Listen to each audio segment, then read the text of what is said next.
এরকম জলপাইয়ের সবচেয়ে মজার একটা আচার তৈরি করব। এটা ছোট বড় সবাই খুব পছন্দ করে।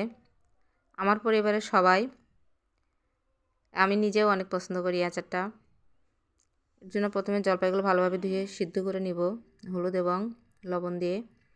তারপর এটা ম্যাশ করে নিব, বিচিগুলো আলাদা করব, কিছুটার ভেতরে রেখে দেব। তারপরে একটা মশলা রেডি করে নেব।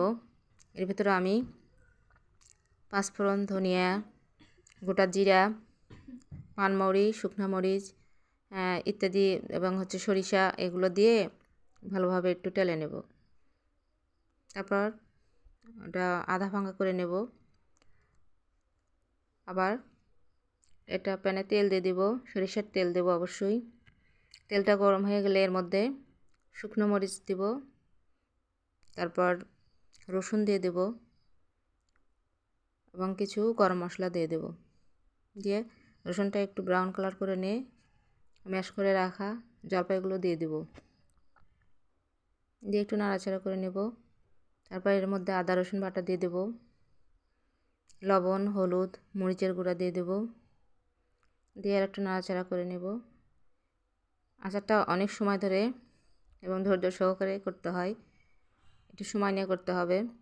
এর ভেতরে আখের গুড় দিয়ে দেব এবং কালার সুন্দর হওয়ার জন্য কিছুটা চিনি অ্যাড করে দেব। গুড় এবং চিনি দুটাই দিলে মিষ্টির ব্যালেন্সটা ঠিক থাকে। লবণটা টেস্ট করে নেব এর ভেতরে আরেকবার। তারপর ভেজে রাখা মশলার গুঁড়োগুলো দিয়ে দেব। সবশেষে এর মধ্যে ভিনেগার দিয়ে দেব, তাহলে আচারটা অনেক দিন সংরক্ষণ করে রাখা যাবে। বেশি কিছুটা সময় নিয়ে আচারটা ভাজতে হবে।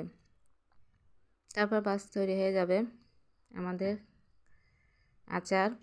এটা আমি কালো জামের শেপ দেব, চাইলে কেউ গোলাকৃতিও করতে পারবে, যে যার মতো শেপ দিয়ে তৈরি করে নেবে। Thank you.